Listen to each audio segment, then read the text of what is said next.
Flute skills right there. BA, you know nothing about that, man. Listen, YouTube, GloYard Gang, podcast listeners all over the globe. Welcome to a brand spanking new episode of Members Only. Just our way of showing thanks to the members of the channel for showing love to the channel in that special way. Listen, man, you'll already know how we do over here, man. We talk about all things NBA related. So if you guys are into NBA content, do us a favor. Hit that subscribe button, man. Join us here every Monday, Wednesday, Friday morning as we get our NBA talk on. And also, too, man, if y'all could do us a favor, hit them likes for us today. That'd be much appreciated. No King today, man. He out of town showing off. You know how he be doing his stuff, man. I think he said something about being a Pittsburgh Steelers fan. Something, I don't know what it was. But listen, man, he'll be back here on Monday. But till then, man, we got this guy. I don't know who this guy is, man, but somebody told me he's the hardest working man in podcast history, man. You might know him from such shows as Get Off the Dang Fence. You know what I'm saying? Also, we talk combats. And I guess this little show that he be talking about, man, because we geeks. Got my boy B to the mother bleeping A in the building, man. For some odd reason, is a Knicks fan. Y'all pray for him. What up, BA? Hey man. Look, I ain't gonna take that slander from my homie. You feel me? He is not a Pittsburgh Steelers fan, so we won't throw that out there. And I'm just trying to fill in 6 man of the year. Y'all see it right there. Yeah, man. Appreciate you, man, joining me on here, man. Look, man, got a lot of NBA talk out there, man. As you know, season winding down, playoffs around the corner, man. You know, people gonna be talking about awards and all that stuff. This time of year, where everybody start talking about all that type of stuff. Draft lottery is around the corner, which is March, April. About 2 more months.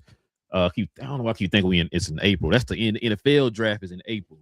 NBA draft lottery is in May, like mid-May, I think, or early mid-May, one of them. But yeah, so man, we got a lot to get into, man. Like I said, if y'all are into NBA content, hit that subscribe button, hit them likes for us too, man. Members, y'all already know what to do. You got any questions or comments, hit them in the comment section. We'll get to those at the end of the show. All right, BA, let's do this, man. There was an interesting game on this week. We talked about this player a couple times, I think, this past week. You know, Kevin Durant being part of the Rockets. Rockets are looking a little shaky right now. There was a game they played against the Minnesota Timberwolves, man. We got to kind of look at here real quick because I think this tells all about the season so far for the Raptors. Let me say for the Rockets right now. So let's get to it, man. Let's go ahead and get to it really quick. I was told. I was told. I was told. I was told. I was told.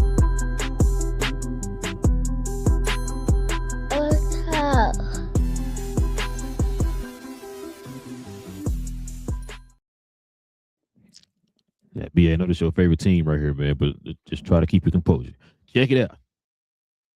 Houston led by 13 in overtime and lost to the Minnesota Timberwolves. So you see the scores right here. They had the 82 to, it was a 93 to 92 at the fourth quarter, and it was a 3:37 mark. Then it was 95 to 108. They were up by 13 at 108 to 95 at the 2:52 mark. Okay. I want y'all to check that out. Up by 13.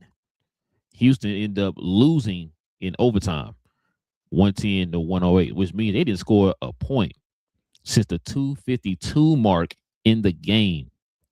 That's, or should I say in the fourth quarter? That's crazy. So check this out here, BA. So it said the Houston Rockets trailed 82 to 93 with 3:29 left in the fourth quarter. They closed in regulation on a 13 to 2 run against the Minnesota Timberwolves to force overtime.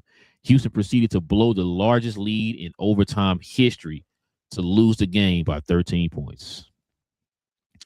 How many games do the Rockets have this season that contend for worst loss? That contend for worst loss of the season? That's a great question. So the Raphael Stone has to make some real decisions and changes this offseason. By far his most important offseason as a GM. He's talking about the Rockets there, man. This is pretty interesting, bro. Pretty interesting. Like I said, we talked about the Rockets, I think, Monday, I believe, or was it last Friday? I can't remember, but we talked about them a couple times last week or so. It look like some problems are rearing their ugly heads, man. But what you think about this situation with the Rockets, man? So, I mean, I'm gonna start with the GM side first and foremost. This is just like I think he failed. He failed the team by not acquiring a true point guard, at least to fill in for Fred. That's the Right. obvious. I think that's the. Right. I think everyone can point that out. So what do you have in his place? Well, you have a Reed Shepard, which is I think he's an offensive guy. But if you look at Reed Shepard's numbers, especially during this game, he was absolutely garbage, absolutely putrid throughout the majority of the time. So you don't have a consistent anchor when it comes to just making sure that when things like this happen, all right, let's slow down, let's make the right play and all those things. People act like that's not important. That's still important in the NBA. It's just that Mhm. multiple positions can do it now. But Right. at one point, it was just pretty much primarily the point guard that does that. So that's what they need. And also, I think it's starting to show it's like it's chinks in Kevin Durant's armor as well. I think that's also a problem. He is a ultimate glue guy when it comes to I can just put this weapon here, and he can just go. Well, he's not the Golden State guy anymore. He's not even the Brooklyn guy anymore. Like we're seeing an advanced stage of Kevin Durant where he's still great. But you can't rely on this dude to give you what he can give you every single night like he used to do in the past. So I think that's a problem. And it's just everything just came to, I guess, a microcosm of issues when this overtime period.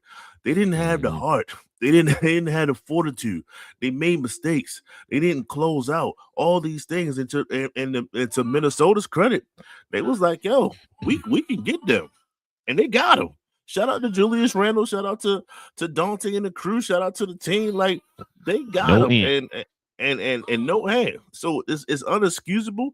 There's nothing that you can say that can say like you know what, if we would have did this. And I guess lastly, I didn't know that 13-point thing was a thing. Like I would assume teams came back from a little bit larger, even within that 5-10 minute, the overtime range. I would assume Mhm. teams probably come back a little bit further deficits, but I guess not. Like they walked them down, and I guess that's just a sign that it's never over, especially in today's NBA. Games are just Nope. it's just never over. But what you got, bro? Man, listen, bro. Probably gonna regurgitate a lot of things we've already said over the last couple of weeks. What you said about point guard. I don't know the Rockets situation as far as the cap situation and all that stuff, but you don't think they could have used a guy like a Darius Garland like right now, especially seeing what he's doing for the Clippers right now, balling. They could have used a guy like that. Like you said, they needed a point guard. Everybody and their mama knew that. I don't know why the GM didn't go for that. I guess he gonna go for it this offseason for sure. Uh, Another thing too, man. You right about the Kevin Durant is in his 19th season, bro. You know what I'm saying? He's not a spring chicken anymore, like 38 years old. So I said this when they picked him up. I don't know why they put so much into getting Kevin Durant and also having the idea or the mind frame that he's gonna be some kind of offensive hub at the tender age of 38. It's like, bro, you can't keep relying on it. This, like you said, this guy needs to be a plug and play type player at this point in his career. You see that LeBron finally figured it out. Like, yo, I got to be a guy that takes a step back. I'm not that guy no more. I got to take a step back for my team to be successful. That's what he needs to do. But at the same time, who is that guy that's going to take the step forward? Because it seemed like Şengün is starting to take many steps back in his career right now. So I don't know, man. I feel like too they should have kept the team the way it was and kind of built around the margins. They didn't do that. They decided they thought they were there because they were the second seed last year, and they thought they were there. So they figured if we add a guy like a Kevin Durant, you take out Jalen Green, you add Kevin Durant his position or his spot or on a totem pole. You just I should say, that they thought they would be a contender or whatever. And we see now that's not the case. Which Well, is for me, you know I what I'm saying. go ahead. But, no, go ahead. No, I just think they undervalue the Fred Van Fleet situation. I believe they looked at their Mhm. roster and said, we'd be all right. We should be able to bring the ball up. We should be able to do But A, B, and C. We should, and it's not that simple. They know But that. and to piggyback off that, BA, the reason why I'm not falling for that one because it's not like Fred VanVleet got hurt in January, right? It's like, well, no, we're just gonna ride it out and then see what happens. No, he got hurt before the season started. So you've been seeing this happen. You've been seeing this happen for a whole season. So you had until the trade deadline to fix it. You didn't want to do nothing. So yeah, that's why I said like the GM, like you said, I hold the GM accountable for this. You know what I'm saying? Because you decided to make that move to get Kevin Durant. You decided not to get a point guard. Y'all were heading in it. They were looking at them as the San Antonio Spurs of last year. Oh, should I say this year? Y'all was supposed to be San Antonio this year. You're supposed to take that next step. You were the second seed last year in the West. You were supposed to take that next step like San Antonio, and now we're seeing to take your steps back. Then on top of that, like you said, with Kevin Durant, I said this a million times when we started talking about this team. He should not be an offensive hub anymore. He should not be the offensive hub. And it's to the point now. I told Keenan, we talked about this earlier this week. It reminds me of what happened in Phoenix, where we're sitting there asking who is the number one option, who's the team running through all that type of stuff. When we had the whole Devin Booker, Kevin Durant situation, we don't know who's who, right? Same thing. Your boy Şengün was supposed to be the number one option this year, right? Now, who's the number one option? We don't know. They bumping heads. You got the burner accounts and all that type of stuff. I don't know. Like I said, man, this team, I said it, I told King this, they're one and done. I'm sorry, they're one and done. They get to the playoffs, they done. So they end up playing the Lakers first round. It might be a sweep. They might get one if that, but yeah, it's over for them, bro. You see them not talking to each other on the bench and all that type of stuff, man. So yeah, it's a wrap for them. This is also an indictment on Ime.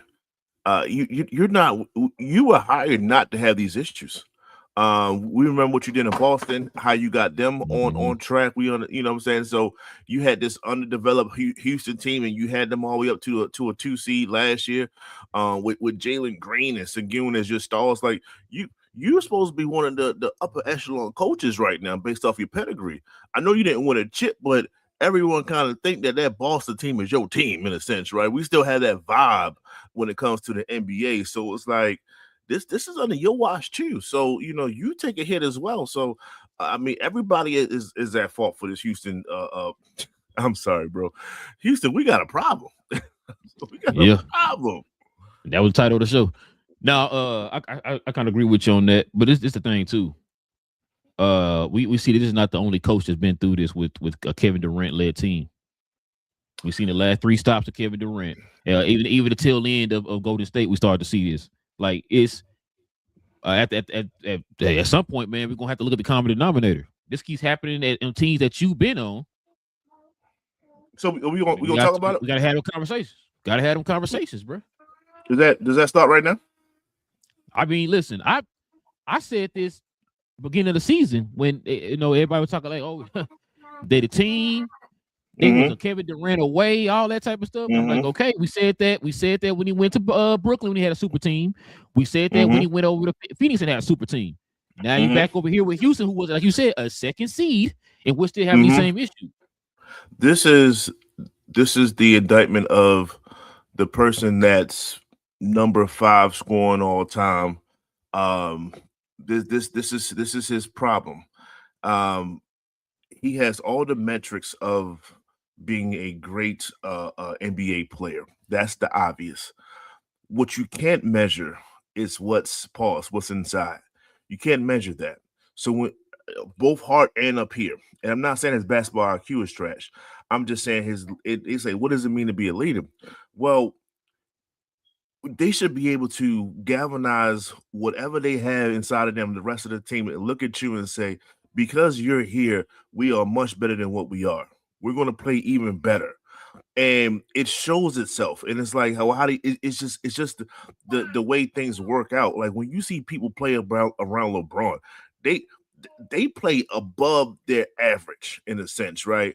And it seemed like this is KD's problem. And I don't know if it's 100% true or not, but in my eyes, when I watch basketball, he seemed like the guy, like, I'm going to lead by example, but that doesn't get it done all the time. You know what I'm saying? Is he calling guys out? Is he holding people accountable? Is he doing all those things? Or he's just saying, hey, I have this job to do, and I do my job 100%. Everybody else should be able to follow. It doesn't work like that all the time. Everybody got jobs. Everybody got that one guy that can come into work and he does his job. He or she does their job perfectly. Like, yo, that's how you supposed to do it. That don't make you better. if he's not picking you up along the way, saying like, do this, have this, and do that. Excuse that. But at the end of the day, I think that's his problem is that he has that. I'm my own person, and I need y'all to follow me based off the skills that I have, and that doesn't work in the NBA. Passive aggressive too. That's why he got burner accounts. You know what I'm saying? Out there talking, that when you ask it, he like kind of critiquing and criticizing folks. Yeah, he doing it on a burner account. He don't do it in your face. You said it already before. He don't want to be the leader. You got that type of mind frame, and I'm not surprised this type of stuff happens. We heard you say it loud and clear. You know what I'm saying? So it ain't no surprise he this type of stuff is happening with him, man. I kind of picture something like this happening. I thought, hey, I was hoping it worked out. You know what I mean? But we've seen it too many times. And on top of that, you're getting older. And if you look at the makeup of the build of the Rockets, it was like this was bound to happen. You're trying to count on this guy to be your number one option again. It's not going to work. You know what I'm saying? So, I guess the last thing about a burner account is you starting to wonder, is he talking about you behind closed doors? You know what I mean? Does he have another account that I don't know about? And he just mentioned how I went 2 for 12 today. Like, are you talking about me? Like, is that, you know what I'm saying? Like, is that a fan or is that you? Like my teammate. So you got to worry about your own teammate, the leader, the number 5 all-time scoring. Is he talking about me behind my back? You know what I'm saying? And put it on social media. We caught you twice now with burner accounts. What's to tell me that you don't already have another one going right now? Talk about me. You know what I'm saying? 5 of them going at the same time. Who knows? That's a problem, you know what I'm saying? bro. So, but yeah, man. You know what I'm saying? We're gonna see what's going on with the Rockets. Because I asked King, I think, did he see him? See the Rockets moving KD, and he was like, you don't see it because he's getting older, and then on top of that, he just signed that extension. So I was like, well, I mean, yeah, they're gonna have to ride it out, pause, but we'll see. All right, bro, let's go ahead and turn the page. Oh, I'm sorry, that was brought to you by Fanatics. This I Was Told segment is brought to you by the folks over at Fanatics. Fanatics is the world's largest collection of officially licensed fan gear from all the leagues, teams, and players you love the most, including WWE. You can earn fan cash to redeem them in your orders, jersey protection for when your favorite player is traded or changes teams. They also have an unrivaled selection of authentic fan gear and Fanatics exclusives that are only available on the site. So if you need some merch and are interested in helping the channel, scan the QR code on the screen or follow the link, which is always in the description. Yes, sir. All right, man. This next topic, bro. This wrap your wheelhouse right here, man. We're gonna definitely definitely want to get your opinion on this one, BA. This is gonna be interesting right here. Saw this last night. I didn't even know there was no beef going on up in the NYC, man. I didn't know what was going on. So let's go ahead and get into a little bit. Get into a little bit of a recap.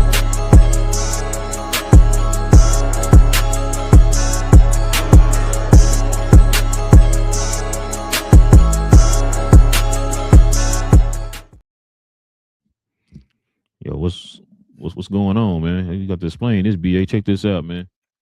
It's from your boy Josh Hart on Stephen A. Smith. He said, I think Stephen A., as a part-time Knicks fan, needs to shut the bleep up. He said he barely knows guys that are on the team. So let's see what else we got here. He says this is what Stephen A. said. He said, I need Josh Hart to be quiet. 7 picks for a dude who can't even get you 10 points a game. He's talking about Mikal Bridges here. Let's see what else we got here. We got one more here. Check this out. And this is the problem with modern day media. I mean, we just had a conversation about this last show. What do you mean Josh Hart needs to be quiet? That's his effing teammate. He said he knows the situation better than any of us, and he's actually correct with his take. This is so annoying. Well, BA, what's your? I'm gonna let you go ahead and the floor is yours, sir. So the timeline is a bit off, right? So the Stephen A. said something about Mikal Bridges. That was the first thing. And then Josh Hart responded. And then Stephen A responded by telling him that he needed to be quiet. So after that, that's when Josh told him he needed to shut the hell up. So okay. Stephen A responded on his show. And I got it right here. I forgot to hold on, let me see if I can read it real quick. So Stephen A says, "You don't even know how close I am to the people who cut your checks." Here we go again. "I have been a Knicks fan since I was 3. That would be 24 years before you were even born." That's what Stephen A had to say. But go ahead.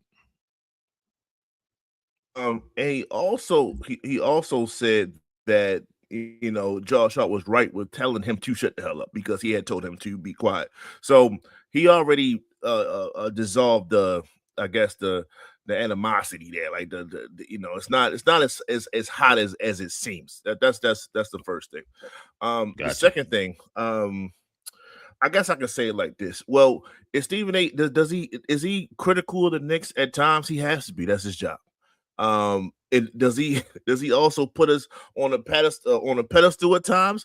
Yes, he does. Where do you think the term orange or blue skies came from? That's his. That's Stephen A.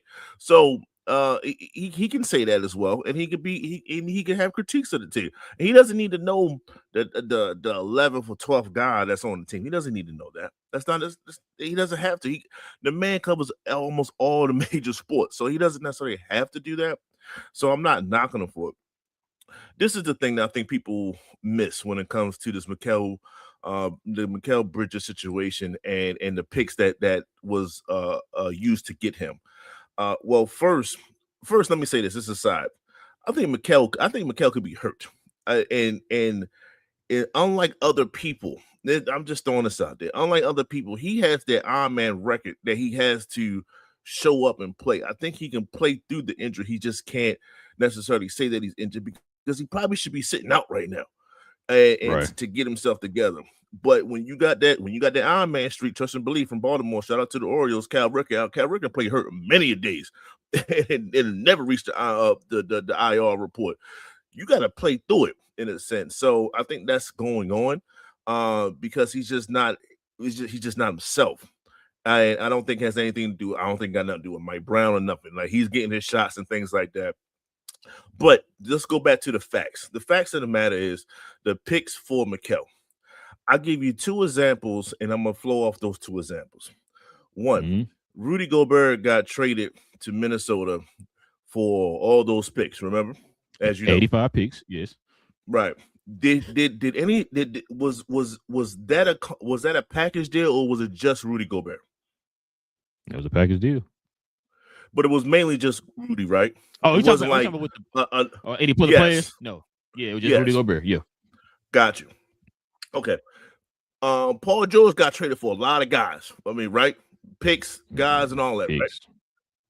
Okay. Was anybody else connected to that trade? Nope. So as far as talking about Shea and all them, or you talking about like with Paul George? With Paul George. Nope. It was Kawhi Leonard. They're not making that move unless Kawhi Leonard's coming with that. So it was a combo type thing that was kind of off. It wasn't like, hey, we get Kawhi this way and this. No, Kawhi said, if you want me here, you have to go get him, no matter what it is. So it's like you got to think all those picks for Paul George and Kawhi Leonard. Fast forward to New York. It was all those picks for him. What happens as a result? Cat comes right around the corner. Cat don't come if we don't get Mikal. Also, Jalen Brunson took a team-friendly deal. Even before or after he took that deal, you think he takes that deal if Mikal Bridges is not on the table? He knew Mikal was going to come eventually. That's it. That's his boy. That's his mans in them. So you got to think of it like that. It was all those picks for Mikal Bridges in the sense of to build this team. So JB can take that pay cut. He significantly got underpaid, and to get Cat on top of that. That's the microcosm of that deal. And I think people don't look at it in that lens. All these things don't happen because they need him. And lastly, I'll end with this, and then you can go. I'll let you reply off that. The trade already worked. It already worked. Why? Because we had OG, and we had to pay OG, by the way. So shout out to Jalen Brunson on that. We had OG and we had Mikal Bridges. Not one person in the internet community in all the sports was saying, maybe they gave up too much when we beat Boston. The way we beat Boston last year in the playoffs. Before Jason Tatum got hurt, we were smashing them. Also, who was making some of those game-winning plays and things like that? Mikal Bridges. He was stripping them. He was defending them. He performed the way he was supposed to perform. So don't act like he didn't do that to beat the boogeyman team in which all the Eastern Conference was afraid of. It was Boston. That was just last season. Let's not act like Boston wasn't trying to go right back to the finals. Right. No, that was last season. They was trying to go right back to the finals, and we got them boys up out of there. And then we got smashed by Indiana. But that's neither here nor there. It was about Boston. We had to beat Boston. Sometimes when you put all your eggs in a basket to beat one team, another team smack you in your face. Clippers and San Antonio. Clippers put all their ass and then Golden State smacked them. Things happen. Phoenix Sun. They try to put all their chips in the basket to beat Golden State. They end up getting smashed by Dallas. That's what happens. You know what I'm saying? So it's like we have to put it in full perspective, and I think sometimes we don't. With all that being said, with everything said, Mikal still has to play better. He's only giving you about 10 points or whatever the case may be for the last few games. Yes. He has to play better, and that's all Stephen A. was saying. At the end of the day, he got to play a little bit better. I say let's hold out until we get to the playoffs. If he's still playing like this in the playoffs, then fire away. But until that time, I'm going to rest assured what he did last year in the playoffs. He got Boston out of here. He played well, and he was playing pretty well up until this little slump that he had. I'm okay with that. Just put it all in perspective. That's all I ask. So, on top of that, y'all are going to get about a week of rest because, the playing and all that stuff. So, if you can give him a week of rest, maybe that'll help him going into the playoffs. I'm going to look at it from this point, BA. I know a bunch of Knicks fans. Shout out to Freezy and them guys. My boy Corey, he's a Knicks fan. Look, bro, a lot of them feel the same way as Josh Hart. Stephen A. is not no Knicks fan. Now, you don't have to know the 11th guy, but me being a Mad fan, I know who the 11th guy is on my team. You know what I'm saying? Like you would think if you were a fan of a team, you would know every player on that team. You know what I'm saying? And the fact that you work for the worldwide leader in sports, you know what I'm saying? For a guy who's supposed to be watching the games, I don't understand how you don't know that. You're a fan of a team and you're part of the worldwide leader in sports. Why you don't know this? So, but I think it's more of optics when it comes to him giving his take on the Knicks or whatever, man. Because, like I said, a lot of Knicks fans don't believe he's a Knicks fan, right? He just be spewing stuff. So when you say stuff and it's like you say stuff in a not a critique eye, but a critical eye. And it's like, and I think it's one of those cases where whenever he says things, it feels definitive. It's like you don't give a certain opinion about things. You give a definitive take on things as if like this right here is law because I'm saying it because I'm Stephen A. Smith. And that's the issue I think people are having when it comes. And I think that's why Josh Hart came out and said what he said. Because like you said, Stephen A. been covering the Knicks for how long? He's been saying stuff for so long about this team. You never heard those players come out and say, shut the hell up or whatever. Why are they saying it now? Because, bro, it's to say it's what you're saying. You're making it sound definitive, and you're coming at this guy the wrong way. You don't know what's going on. You know what I'm saying? So, and the thing I think we talked about it. Me and King talked about on the last show. We talking about the national media. Stephen A. don't. I don't think anybody is sitting there telling Stephen A. Smith so that he sit there and tell you on TV, oh, I got this source and inside. Why you don't never name your sources? I talked to the GM or I talked to a president or I talked to a whatever. You never give a source. You just say, "Oh, I know somebody in the organization." I know people too. That don't mean nothing. You know what I'm saying? Like you never give a definitive. You never give a definitive source on anything that you talk about, and that's another annoying thing with me too, because we already know you don't watch the games. We know that the whole entire NBA ESPN staff don't watch the games. So you go by a highlight. Matter of fact, I was listening to Shannon Sharp. I should have sent this to King because he's been saying it. He said this for years. He's always said when like if Stephen A. Smith show comes on at 9:00 in the morning, how in the world are you watching a West Coast game? You know what I'm saying? And so Shannon Sharp mentioned that on his podcast with Ocho the other day. He said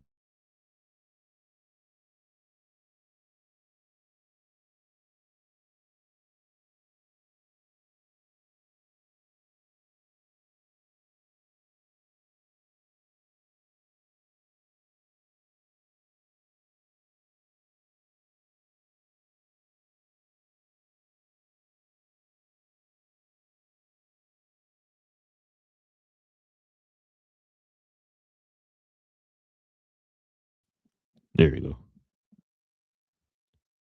Okay. Yeah, it just went out for a little bit. I don't know what's going on. But yeah, anyway. But yeah, I just that's why I think he kind of attacking Stephen A on that one, bro, because of that. It's like, bro, you don't even know what's going on. You're just out here talking for likes and views and all that type of stuff. But as far as Mikal Bridges though,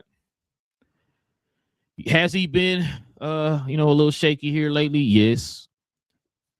I think if winning a championship is important to you, I get it. You want to keep that Iron Man streak and all that stuff. But if winning a championship is important to you, and if you are hurt, then helping the team out will be you sitting down and try to get better. Hurting the team is you trying to play through it. You know what I'm saying? So I don't know, man. For me, I just feel like I mean, it's not me. You know, I'm not the Iron Man or whatever. I mean, maybe he is more to him, more important to him than anything else. But if you really are trying to win, y'all really feel like y'all have a chance this year to win a championship, you will help your team out if you sit before the playoffs start, so that way they'll have a close to fresh Mikal Bridges. I take whatever I can get at this point. I just hope that I hope that's what it is.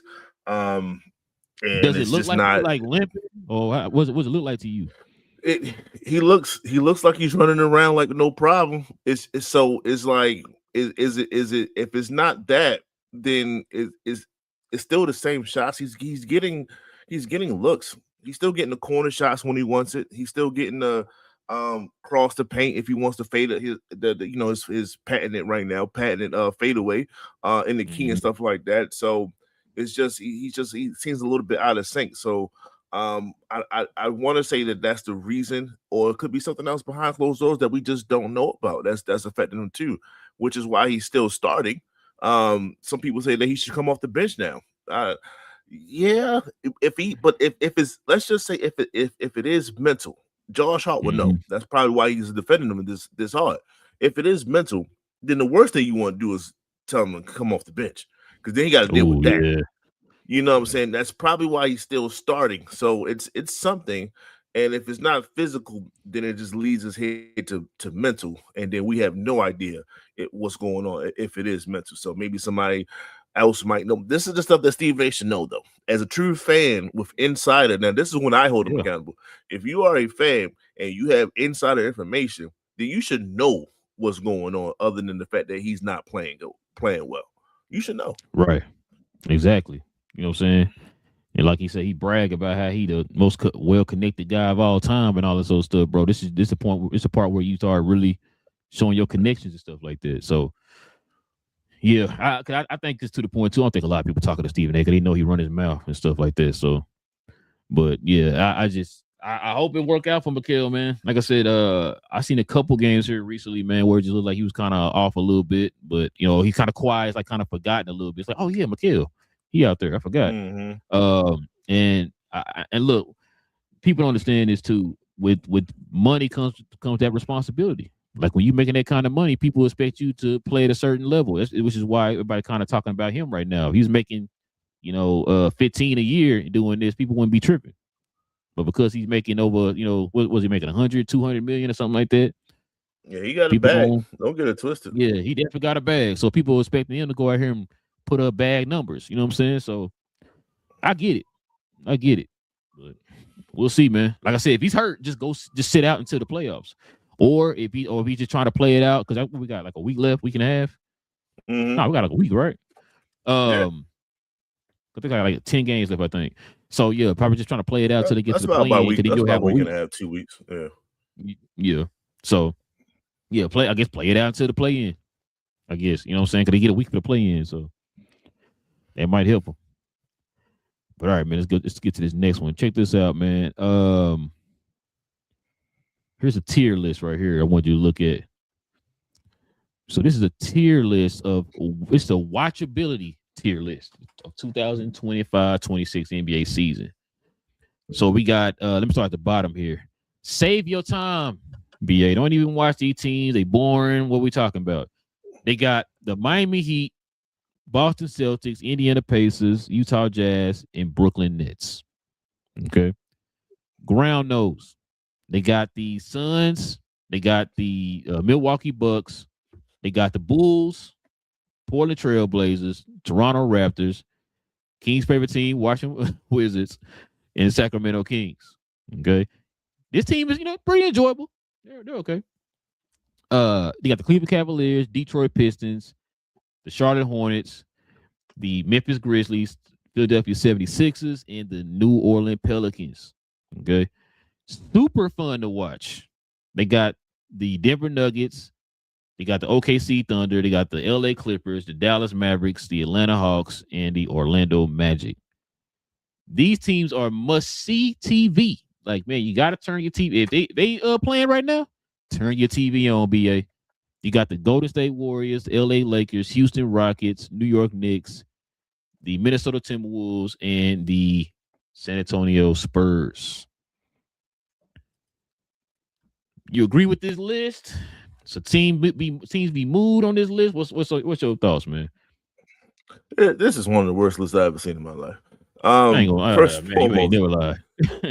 The fact that Boston with an MVP candidate is unwatchable is foolish in its own self. Like that's step one. Step two, I don't know when this was actually like screenshotted, but at least give Bam a little bit of respect. Whereas though he should be in just one tier above. Just one tier above if he gave you 83. Just for the hope that he might just have another stand-up performance alone. He should be a little bit above that. Just that's all I'm saying. Everybody else on that list, yeah, I get it, trash, no problem. Yeah, and when you go up to the top tier list, I'm sorry, Steph ain't playing like that. Steph ain't shooting 30 a game like that. So why is Steph number one? Why is Golden State on that top 10 list? Nobody's checking for Golden State like that. So that's a problem. Yeah, it's just people watching Orlando Magic like that. I mean, I know Paolo doing his thing and all that, but like above Cleveland, you know what I'm saying? Above Charlotte with their trio of scores. You know what I'm saying? So, hold up. If I saw that correctly, dead center is that Memphis Grizzlies? Yeah. Without Ja Morant? Yeah. Get the dog. No, I'm gonna go and let you go, dog. Because this ain't right to me, dog. No, that's why I wanted to talk about it, bro. Because I looked at this list, I'm like, wait, what? Or like you said, the bottom list. Why in the bleep is goddamn Boston on the bottom list? That's trash, bro. Like, what we talking about? Like, nah. I enjoy watching Boston. I've seen so many of their games this year, man. It's pretty fun. Even with Jaylen Brown being soloed out there before Tatum came back. Yeah, I would put Detroit is enjoyable to watch. I watch a lot of Detroit games. They're probably the team I watched the most this year is Detroit. Now, let me see. Fun to watch. Yeah, I'm with you. I like Orlando. I'm a Apollo fan, but the offense sometimes get a little stagnant. And most times, they're not the greatest offensive team. So I'll probably drop them down some tiers. I guess this is my bias speaking. But I don't really enjoy OKC because I'm sick and tired of the flopping and the favoritism for the refs. That makes me mad. The Clippers, I don't know why they're that high either. Me being here from Dallas, I don't enjoy watching them like I used to, for reasons. So they're a little too high. The Rockets are definitely too high. They ain't a must-watch TV. They're probably saying that too because if you notice something, BA, Golden State, LA, and the Rockets have who on their teams? Steph, LeBron, and KD. That's probably why they got them on their must-watch TV. That's fine and dandy or whatever, but it's not necessarily must-watch TV. I'll keep the Spurs up there. Yeah, they're must watch because I've been watching a ton of their games too. So they definitely must watch. Grizzlies would definitely be at the bottom. I don't know why they in the enjoyable tier. That's crazy to me. Charlotte is right where they need to be. Maybe fun to watch too. I enjoy watching Charlotte because their offense has been high octane here lately. But yeah, I'm with you. Cleveland's probably around that range. Lately, New Orleans has been around that range, but New Orleans has been playing a little bit better here of late. The Kings should definitely be on the bottom.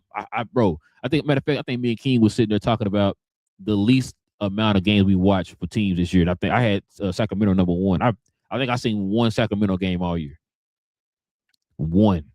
Brooklyn, I think I might have seen 3 Brooklyn games all year because they were playing a team I wanted to watch.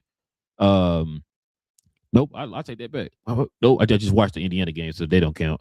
So yeah, I think I watched 2 Indiana games. I only watched one Kings game, and I think I watched 3 Brooklyn games all year. Those are the 3 least amount of games I've watched, teams I've watched this year. I can't do it, bro. I tried, I can't do it.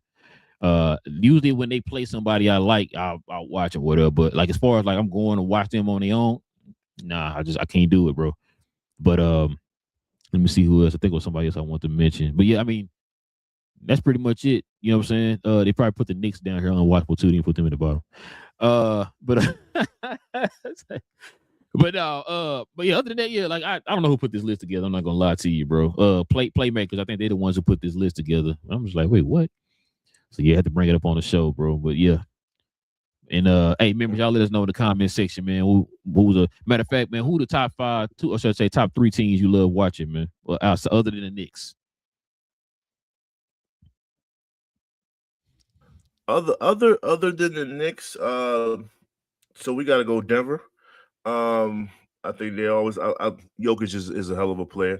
My MVP candidate, when it comes to Wemby, so the Spurs, for sure.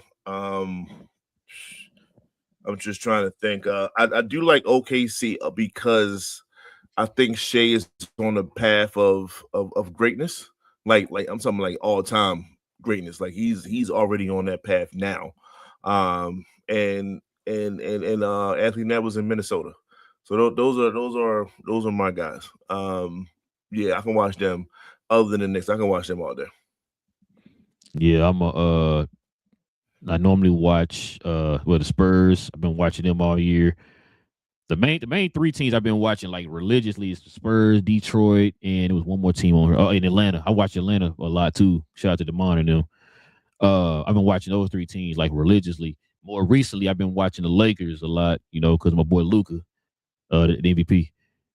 He should be. I watched him a lot, and then it was I try to watch a lot of teams with players, man, from Dallas. You know what I'm saying?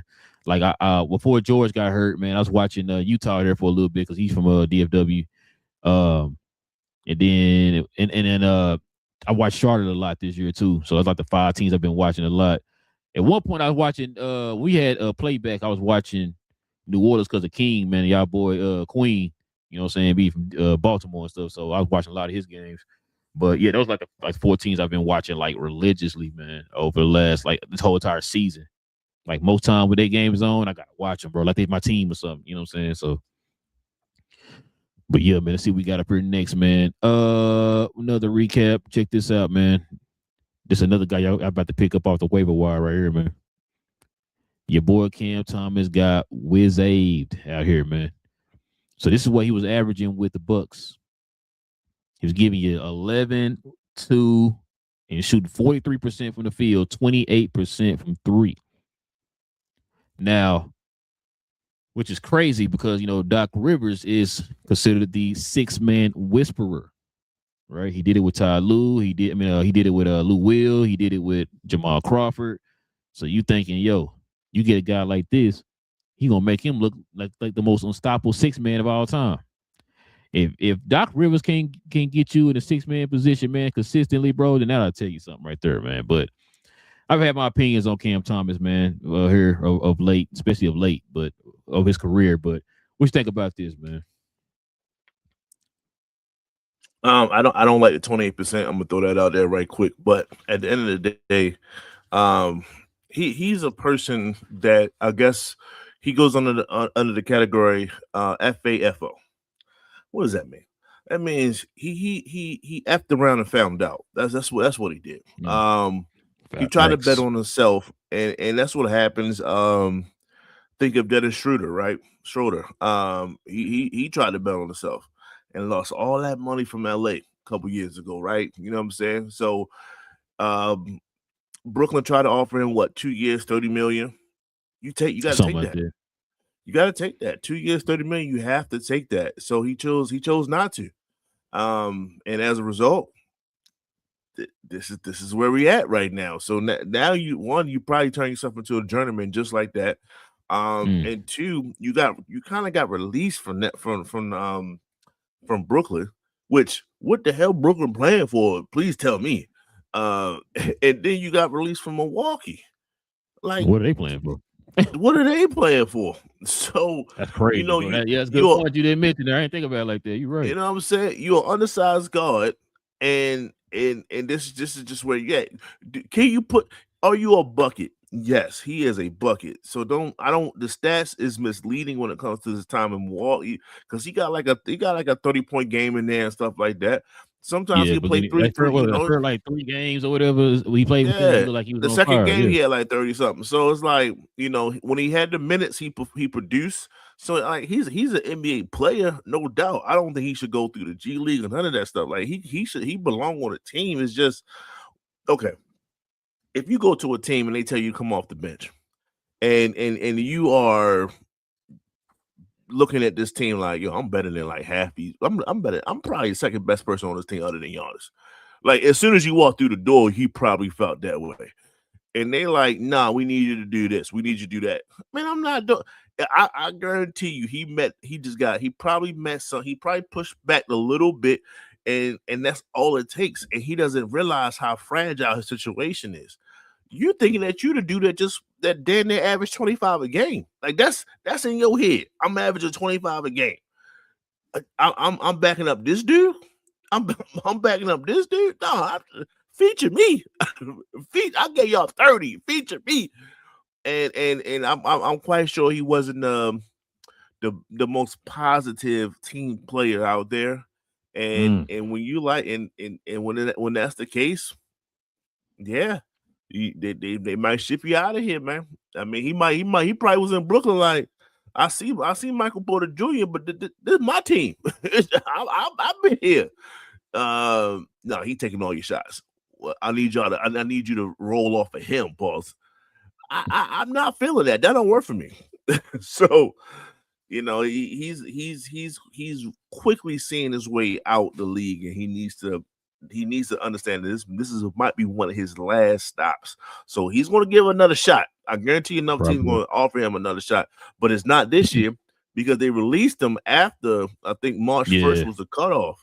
So he got to wait. He got to wait till next season. He can't even give him on a playoff team. That's a problem. BA is talking with mind frame. And the reason why I've been so harsh on Cam Thomas over his career, I remember they had an interview with him after one of the games, and the interviewer was telling them that Steve Nash said this when he was coaching him. He said, "Man, Steve Nash gave some criticism and said that he wanted you to see you work on this and this and whatever." And he rolled his eyes like whatever. It's like that's your coach for one. And I remember telling King, I said that right there told me everything. And this is why you're in the situation you're in now. Like you just said, you got cut by 2 teams who aren't doing nothing right now. Right? Like, how the hell you get cut by Brooklyn? They not playing for nothing. You know what I'm saying? And so, look, bro, I've said this before. Like you just said, the dude is an undersized guard. He does not pass the ball. He's not a playmaker at all. He does not rebound. He don't play defense. He kind of remind you of one of them cats at the park or at the rec or something. That's all they want to do is just get buckets. Ain't gonna pass you the ball. They gonna ball hog. Ain't gonna do nothing. They the ones that when you playing defense don't get back down on defense. You know what I'm saying? Like he's one of them type of cats. Then on top of that, yeah, you a bucket, but you're an inefficient bucket. That 43% thinks it's career high. You know what I'm saying? Like you don't shoot efficiently. Like if you're an efficient scorer and you were chunking up, people won't be tripping on it. But because you're not, it's like, bro, not only are you not efficient, but then you're also not passing the ball. You don't do the little bitty things that help teams win games, which is why Brooklyn was not successful because of that. You know what I'm saying? You want to be the main guy, but that's why Brooklyn is not successful. Because you think it's all about, let me just get these buckets. No, there's more to it than just getting the buckets or whatever, man. Especially at your size, you have to contribute in other ways too. I've said it before. If you're not hitting your shots, you have to find ways to contribute to the game in other ways. If you're not gonna give effort on defense, you're not gonna pass the ball, you're not gonna rebound, you're not gonna do the little bitty things that's gonna help the team to be successful, then we don't need you. And I said this before. I said, bro, when he got cut, I said, bro, when he went to the Bucks, I'm like, hey, yeah, I hope it does work out. Because you are playing with Doc Rivers. He is a 6-man whisperer. You should be able to figure this out. BA, if he didn't figure this out with Doc Rivers, that might be it. If you couldn't figure it out when him playing a 6-man role, this man they made careers for people with 6 men. Mm-hmm. And you tell me you can't figure it out with him? Come on, man. What we doing? So sometimes people gotta just understand where they're at in life. And this might be one of the moments for him, right? I hope so. You're not that guy that you think that you are. And you have to adjust. Some people adjust, some people don't. Some people do. And we'll see, like I said, where he's at. But I will say this on his percentage. I think he'll score with the best of them at times. I'm not saying he's J.R. Smith or nothing like that, but it's like when he was at Brooklyn, he was on a scouting report. Like we have to contain him. You know what I'm saying? I would like to see him on a team with other talent. Giannis really wasn't there. Giannis was in and out. They don't want Giannis to play because they're trying to, it wasn't like it was MVP Giannis. And then he still got shipped out. I would like to see him on a team with some efficient talent all around, and then see. I would like to see him maybe on a Denver or something like that. Right, coming off the bench for Jamal Murray or something like that. When you just come in, hey man, Jokic is going to find you. That kind of situation, and let's see what he does there. But yeah, you got to think if when he was the main guy, yeah, he wasn't in. That's why Brooklyn was actually never a threat. So you're right to that degree. Now I'm gonna give you an example of who I can compare him to. Not to this extent, but it kind of reminds me of like a Tim Hardaway Jr. When the dude was on the Mavs, like he wanted to be he was like they thought he was the number one option and everything. He chunking up all these shots and all that stuff. And I thought like, man, Tim Hardaway ain't gonna never figure it out. It's like, bro, you need to take a step back. You need to play a certain role for the team. You're not a number 1, 2, 3 option or whatever. That's not your game because you're not consistent enough, right? What did he do when he went to Detroit? What is he doing right now for Denver? You know what I'm saying? So you might be onto something. Maybe he need to go to one of them type of teams or whatever and maybe figure it out. But hey, only reason why I'm saying what I'm saying too about that, BA, is because like you just said a minute ago, it's your mind frame. You gotta be willing to do that. Tim Hardaway was willing to do that. He's shown now in 2 steps he's not willing to do that. You got to do that if you want to take that, if you want to be on the team next year. When you have 2 failure stints as a Knick, then that helps form your opinion on yourself. So when you brought up Tim Hardaway, of course that I you know what I mean? That's near dear. We tried about twice. Man, you know what I'm saying? It did not change. Same guy. As you know. So, but yes, you reduce his minutes. He still knows what he needs to do, but maybe put a little bit more effort on defenses and things like that. I need him to understand you're not coming in here to be the 6th man. Okay? Don't put him in a 6-man role. You need to be, like I said, be in the same role, just a role play. Be the same role that Tim Hardaway is playing in. That's what you need to be. And work on efficiency. That's what you need to work on too. When efficiency means your shot selection. You can't be taking difficult shots anymore like that, bro. Find ways to be able to be a better catch and shoot player. You know what I'm saying? Play off of, learn how to play off of other superstars or stars or whatever. That's what you need to be doing this offseason. If you're talking about making a team or whatever. You got work on that corner 3. Work on that corner 3. Take your ego out of there. You right now, you're not in a position to have your ego be, oh my God, I'm the best ever. You know what I'm saying? As a bona fide Melo fan, if Melo can do it, anybody can do it. It's just as simple as that. I'm gonna give you a better example. If LeBron can do it, you should be able to do it. You know what I'm saying? Like LeBron said, I'm gonna take a step back and be the 3rd option now. And look what the Lakers are doing. If he can do that, who are you? I'm just saying. But yeah, man, that's the That's the recap right there, bro. We got one more here, man. We got to get to, man. This is I love this player, man. You know what I'm saying? He's one of my favorite players growing up. But I ain't gonna lie to you, BA. Your boy Isaiah Thomas gonna have to pause, man.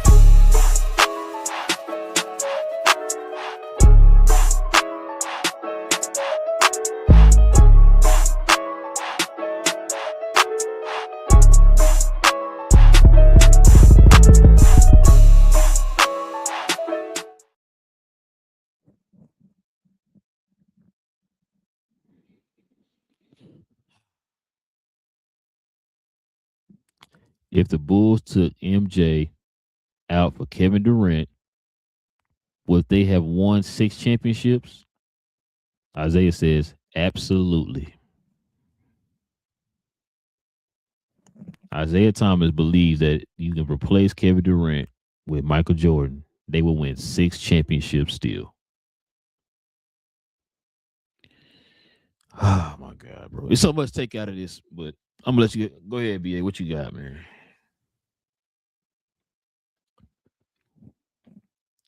I just muted myself. When it comes to this situation, right? Numbers aside, we can go through the numbers all day. I can't, the eye test, sure. If Jordan can, whatever shot Jordan made, Kevin Durant could have made a similar S shot. Yeah, okay. I those sure. I don't remember Kevin Durant playing as much defense. I know he picked it up in Golden State. I don't remember his defensive numbers like that compared to Jordan's. I don't remember Kevin Durant making a game sealing steal and then coming back and making a three or just a jump shot. I don't remember that. He could make an open three from like 5 to 10 feet out because LeBron's not playing efficient defense. But I just don't remember those situations. I just don't. And there's a thing with Jordan, and I mentioned this earlier when I talked about Kevin Durant, or how you alluded to it, and I took it further, is when you looked at MJ, his teammates, one, they probably feared him a little bit. That's one. Oh yeah. But two, they knew that they had a job to do, and they worked their asses off. They did. You can't tell me they didn't do it. They got hit in their face at times because they didn't do their job correctly, or they might have, or whatever. However Steve Kerr got rocked, it happened. You just don't hear none of that stuff when it comes to Kevin Durant. That's the problem. You hear that burner count though? It's here, right? It's here. It's that, we are not going to lose. And it don't matter what happens. We're not going to lose.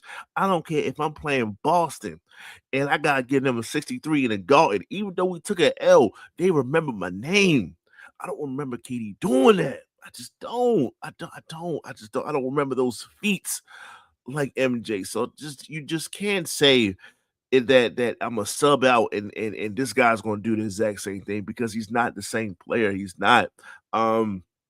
And it's just like, besides the fortitude, besides all that stuff, it's like, all right, okay, so MJ had like one all-star on his team, maybe two, if you want to include Rodman and Horace Grant. They was shaky, you know what I'm saying? But they was they was all-stars, but not, I don't think Horace was an all-star at the same time MJ was. Like, he wasn't all-star with the Bulls. He was all-star with Orlando. With Orlando, or maybe that 94 year when Jordan was gone. You know what I'm saying? And nope. No, Horace was gone. Horace was gone. So yeah, he wasn't there. So it's like it just took one all-star, and that's all Jordan had to have, and he took and Rodman wasn't an all-star with the Bulls either, but go ahead. Rodman wasn't. So he had one all-star, all 6 championships. That's stamped. We can go through the great players that KD had, and he had to join another fully functional operating team that just beat the Bulls' record in team wins, didn't win a championship, in order to win your 2. So no, it's not that, and I'm sorry, but Isaiah is one of my favorite players as well. You know what I'm saying? Like, it's just it is what it is. I was a huge fan of Zeke growing up. Um, and it's just that him and MJ, man, they just need to sit down and have this conversation. MJ will never do it because it's MJ and he's a billionaire. So who's MJ. going to tell him? Who's going to tell him to do it? But I would love to see it done because they got to bury this. This has got to stop. The slander that goes on between these old dudes has got to stop. If Shaq and Kobe can make up, and God did it, he did it before Kobe went away. Like they made up. You know, Magic and Zeke made up. But these things can happen. Penny and Shaq made up. Penny and Shaq made down. up. Like, like y'all need to sit this out and have a conversation because it's too much. It's too heated. I wonder how this prompt, you know what I'm saying? Are we talking about like the greatness of KD and stuff like that? Where it was though, yeah. You know, he passed Jordan on the scoring list. So yeah, so I can see him, but no, that don't mean that you can just plug and play with the greatest of all time. It just doesn't work that way, bro. Don't work that way. No. Listen, like you already said it, Isaiah. We already know why Isaiah said this, bro. Isaiah's gonna take any chance, opportunity he can take shots at Jordan, bro. And then, that's why I'm about to say to folks at home, man, y'all gotta take it with a grain of salt. It's Isaiah saying this about a situation with Jordan. It's always gonna be negative toward Jordan when it comes to Isaiah. Like you said, this is over 30-something years now, bro. And he still be honest with you. Jordan ain't saying nothing about Isaiah. He said, you know, he had the little last dance or whatever. People still, you know, feeling some kind of way about the last dance. That was what, 6 years ago now. You know what I'm saying? And so they still feel a certain way about the last dance. So they still trying to take shots over that, bro. So, you know, real quick, I'm gonna let you go. Just real quick. It's not just about the last dance, bro. Every 4 years, that wound starts to bleed again when they talk about that Olympic team. So every 4 years when the Olympics come about, it could be 30 something, 2040 something. If he's still living and we're still playing Olympic basketball, he's going to remember that he was not on that 92 team. It was because of Jordan. He will never let this go because it's always coming back around. Go ahead, Ray. Listen, I mean, look, I agree with him on that. I said that when I was a kid, I thought I didn't know why Isaiah wasn't on the team. You know what I'm saying? Isaiah, everybody Shaq, knows he should have been on the team. It should have been, instead of John Stockton and Christian Laettner, it should have been Isaiah and Shaq. That would have been literally. Hold on a second. Yes, John Stockton, he can kick rocks for Isaiah Thomas. Coming out of college, I know Shaq was going to have that type of career, but you couldn't tell me that Christian Laettner is one of the greatest college players of all time. No. I'm not saying that because I'm a Duke fan, but I am a Duke fan. But I'm just saying that white boy had one of the greatest college performances. He beat you in the Running Rebels and the Fab Five and all them dudes. He had a spot. It's just Shaq was long better. Shot or whatever. Yeah, you know what I'm saying? Like, I think Shaq won Player of the Year that year or whatever. Like I said, it was clearly the most dominant player in college. You know, I think he said that they were going to, but they decided to go with Laettner, like you said, because of his reputation and all that stuff, Duke and all that. So it's just, but you know, hey, that's history or whatever. But yeah, listen, but bro, here we go again. Why do we gotta pick somebody up? We gotta let some, drop somebody to pick somebody else up, man. BA, maybe folks will say I'm biased because I grew up in an era where I watched Jordan. It could be, but I'm gonna tell you right now, I've never in my life would take Kevin Durant over Michael Jordan. I don't care what it is. He could be a 3-point shooting contest. I wouldn't take Kevin Durant over Michael Jordan. I'm sorry, bro. You said it. You said it perfectly. I've said this before when we talk about, I forgot what me and King were talking about one show. They was comparing somebody to somebody, and I said, bro, it's not about the skill that you're comparing. Like, oh, he can shoot. Oh, he can shoot too. They're the same. No, there are other intangibles that come with basketball. Like you just said, it's up here and in here. Jordan had both of these. You know what I'm saying? We've seen too many times. Hell, we just talked about the game the other day with Minnesota. He choked at the free throw line with stuff like that. You know what I'm saying? Like, you gotta. Jordan had that it factor, bro. Like, he had that dog, that monster. I'm trying to take your head off. Not only am I trying to take your head off, I want you to be embarrassed for even stepping on the court with me. That's the kind of mentality Jordan had. And so you telling me if you simply take Jordan off and put him in there, that's being disingenuous. Because first of all, we have too many examples of now that you had those type of teams and you didn't get over the hump. We just sat there and talked about Brooklyn, Phoenix, Houston. We talked about that. Matter of fact, OKC. Past that. Thank you. I say OKC, you had Westbrook. You gave up a 3-1 lead. He sure did. I don't think Jordan gave up a 3-1 lead. Ever. Nope. Ever.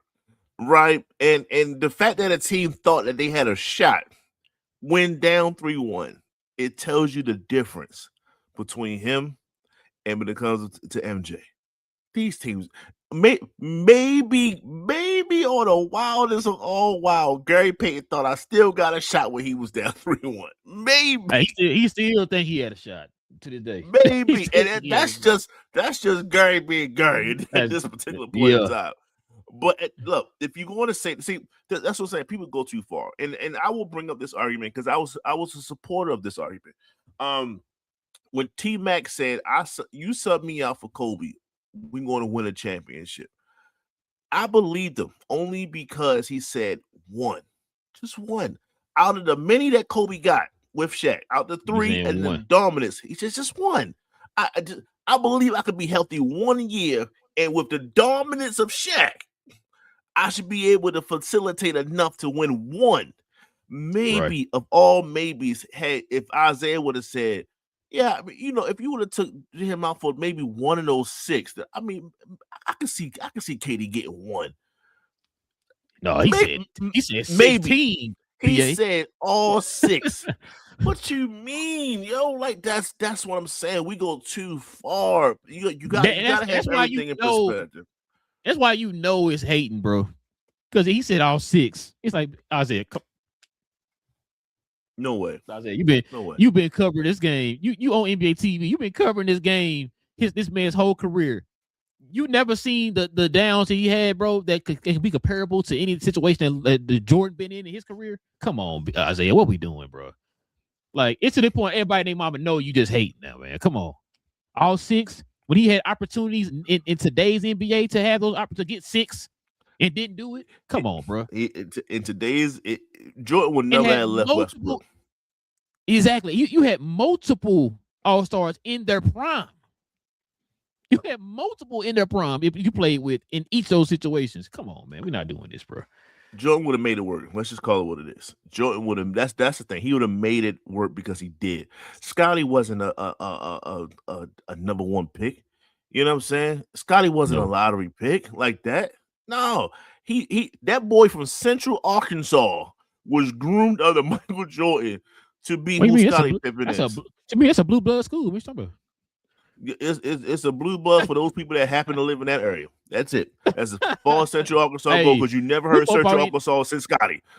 You know the people in Arkansas probably never heard of Central Arkansas. Oh, we got a Central Arkansas? Probably not. Oh, okay. You know what I'm saying? So he took him and molded him into what we know as Scottie Pippen today. Let's just call it what it is. Right. That was Jordan. So he said, "Look, I'm not asking for too much. Whatever you give me, I'll see what I can do. Okay, he got enough tools here in his tool set. I'm gonna work with it, Paul. That's all. We just asked some of these players to do the exact same thing, and they just say, you know what? I'd rather just leave and go somewhere else. Hey, man, you got the opportunity to. I can't knock it. Yeah, I agree, bro. Like I said, I just and then like when you get those type of takes or whatever from guys like Isaiah, then that's what people who didn't watch Jordan play feed into. You know what I'm saying? And then they'll run with that. Well, Isaiah said this and that and this, so it gotta be true. It's like, and this is what I think. Yep. We talked about this on the last show. Me and King talked about this last show. I said this is why whenever we had these debates with people. You know what I'm saying? It's for you debate with people who have not truly watched or whatever, right? Like who don't watch. They only go by what they hear. if ESPN said it, then it's got to be fact, right? I don't understand like what shoot those folks on ESPN don't even watch the damn games. You know what I'm saying? So yeah, it's annoying, bro. And that's a discord. I've always said before. I don't know why the NBA is treated like a joke when it comes to the way it's covered or whatever, way it's talked about or whatever. I never understood that. We don't get that with the NFL. You don't get that with baseball. You don't get that with hockey. And like I told King, everybody know that because my cousin and my close friends is hockey. They watch hockey, so I never heard them talking about that. It's always with the NBA. You always got the disconnect between the fans and the you know, the media or whatever, or the fact, like I said, the media don't pay attention. The league caters to the players instead of actually catering to the actual league. You know what I'm saying? It's a lot, man. That's interesting. That's just an interesting thought. I was thinking like I mean, when you said the NFL, it's like I know this is the NBA show, so we're not going to dive into it, but man, it's a disconnect in the NFL too, man. Anytime Dan Orlovsky is talking about Josh Allen or something like that, he does no wrong. You know what I'm saying? You won't believe that Josh Allen was at a fault for a loss. Man, that would been crazy, bro. Like he swear, man, he was a top 5 quarterback of all time. Trash. I didn't know how he played football. If you realize, it's interesting. What you're starting to see, actually, the NBA is actually closing that gap. The problem is you got people like Zeke that's still talking, people like Charles Barkley that's still talking. If you realize, you know, NBA has done a decent job of putting recent great players covering the sport. With Amazon and Peacock and all that, yeah, we talked Blake about Griffin. You know, also when you switch over to the NFL, who you know that's great talking about the NFL? You feel me? It's not too many like great as like, you know, there's no D Wade's talking about the NFL like that. They got and it's no shot, but Ryan Clark is not like the greatest safety of all time. Well, you know, considered one of the greatest safeties of all time. You know, it's stuff like that. So it's like I don't know why they went that route, but you know, I think the NBA is starting to realize we gotta close this gap because you're right. There is a gap when it comes to the coverage of the NBA and how the NBA is being talked about, and it's so like people in the past versus moving the game forward. And I think these guys are starting to move the game forward a little bit better than other sports, which is crazy because I remember we had this talk.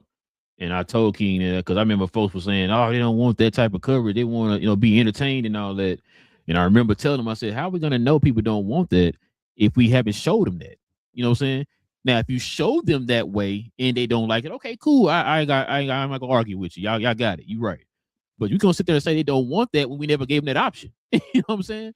And so now that you got that option, like you just said, it's like a breath of fresh air, and the numbers have went up as far as like viewerships and engagement with the NBA and all that type of stuff because of the Amazons and the Peacocks. And I said that. See, this is what I'm talking about. Let's show the people this way, and then we'll see. We grew up on that. Yeah. So you can't sit there and tell me that people not gonna like it. Like, bro, we like that as kids. You know what I'm saying? So it's like let's just show them, hey man, this is how we used to be, you know, view the NBA or whatever, or had the NBA talk to us about. You know what I'm saying? Let's see how that is first. If they don't like it, cool, we'll forget about it. But let's just show them first and then get them an option. Like, well, damn, do I want to get this insight? Not saying they're gonna always be heavily positive or anything, but they're not negative. They're not overly negative. It's like, yo, this player's been struggling, but you know, it'd be nice to see him pick it up in this area or or whatever. Okay, cool. That's constructive criticism right there. I'll take that. That's cool. Man, it is trash. I'm tired of watching this. I don't want to hear that every broadcast. Well, if you have it's team bad. Right? If you have a majority of players that if your coverage is players that played in the 80s and early 90s, then you will never get anything. We're not moving forward at all. We have to get a slew of people that just retired so they can understand where the game is going because they just left it. Because they're right there in that middle. They're right there. Like Carmelo, like you said, Carmelo and Nicholas. Carmelo played in that era with the hand checking era type, you know what I'm saying? And then you got him playing in the more recent era. So yeah, like you said, he's right there in the middle. He's seen both sides. Hell, Dirk's another opportunity. Example, he played in both eras. So now he can kind of give an insight on that or whatever, right? Now, that's a great point, too. I never thought about that, which is why I was also saying, too, guys like Michael Wilbon need to go ahead and just step aside and retire or whatever. because you lost it now, bro. You're not there no more. Like, just go ahead and retire. You know what I'm saying? Because obviously you're not taking the time to watch these games and actually assess them, because you kind of feel like he been on record saying, it just ain't what it used to be or whatever.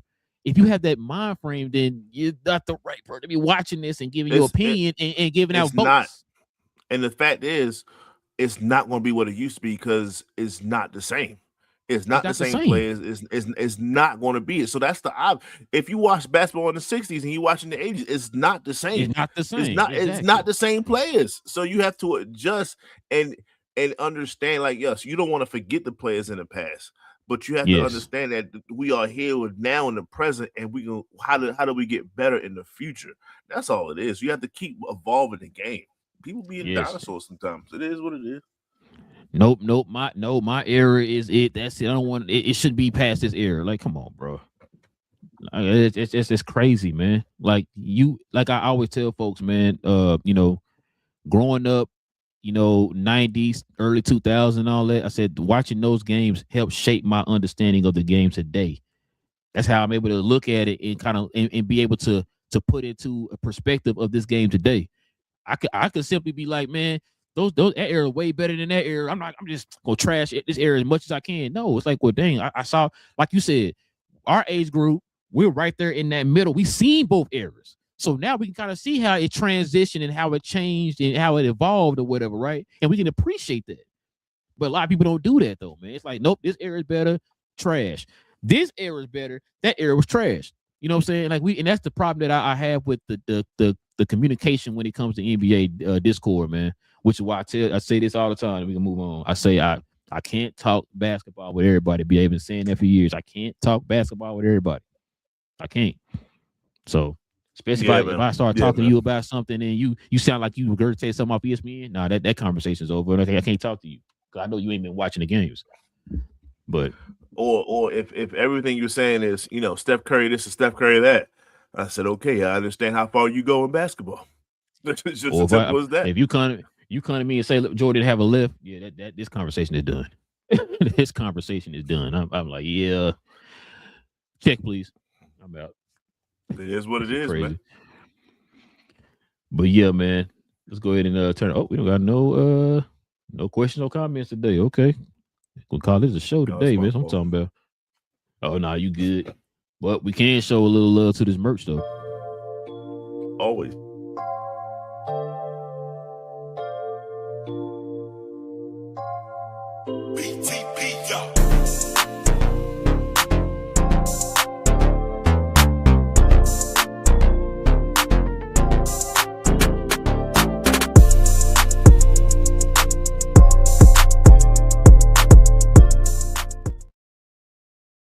Yes, sir, ladies and gentlemen. If you are interested in the merch of the channel, simply scroll down to the description box. Click on that link down in the description box. Well, we have a few merch options right here up under this video, I believe. Or you can go to our page here on YouTube. Scroll over to the store tab. You have an option there. But we definitely recommend y'all go down to the store tab and check out the actual store that we have on the site from the description box below. Members, you already know y'all get that permanent discount, man, if you guys are a member of the channel. So go ahead and scroll on down to the description box and check it out. All right, BA, I think that's it for us, man. No questions, no comments, man. It was a pretty good show. Interesting conversations. Like I said, King will be back here tomorrow. So we'll see. Not tomorrow, I said tomorrow. I'll see you tomorrow. King will be back on Monday. So we'll see him on Monday. But if you guys are interested in becoming a member of the channel, simply hit that join button right there next to the subscribe button. Consider becoming a member of the channel. It comes with different perks and stuff like that as a member of the channel. Also, too, follow BA on Get Off the Bleepity Fence, man. Here on YouTube, y'all. Follow him on there. Also, you can follow him on We Talk Combats with King, Queen, and Trav. Sometimes Devin. It should be permanent, Devin. But you can follow them on We Talk. Yeah. Shout out to Dev. Follow him over there. Shout out to Dev, man. That's our guy behind in the cheer. But yeah, follow him over there. You guys are into, WWE, boxing, some MMA. No offense about that, but yeah, just Follow them over there if y'all got into those conversations. Also, too, follow us on our other channel, Cuz We Geeked, where we talk about all things in the geek culture involving movies and television. Me, BA. Shout out to Big J and Cuz. We got a show tomorrow, as a matter of fact. If y'all been watching Invincible, y'all can follow us over there for that conversation tomorrow. We're going to be talking about episode 4 tomorrow. So yeah, I recommend y'all go watch Invincible, man. Boy, it's going to take you to hell and back, boy. I tell you. He'll take you hell and back. So yeah, follow us over there for that, man. Also too, if y'all been watching Daredevil, we talk about that too. We'll talk about that on Tuesday. So we have shows every Tuesday evening and Saturday morning, y'all. So follow us over there on Cuz We Geek, man. If y'all into Marvel, DC, Star Wars, shoot, Harry Potter. That trailer just dropped. We'll probably talk about that. Aliens, RoboCop, Predator, whatever it is, y'all. Anything involving geek culture, man. We talk about all that over there on Cuz We Geeked. BA, man, is there anything, man, you want to bring up in before we roll out? No, man, you covered everything, man. You covered everything. Like I said, just a support of the channel, support of the family, and its affiliate shows and the like. So just happy to fill in for the day. Hashtag 6th man of the year. Doing my best J.R. Smith impersonation right now. Yes, sir. Listen, man. They should have said like Lou Williams or somebody, man. They want multiple. Or Jamal Crawford. New York, baby. Come on. Knicks, baby. Come on. Oh, Brooklyn. Oh, Brooklyn Nets. I got you. The board listen.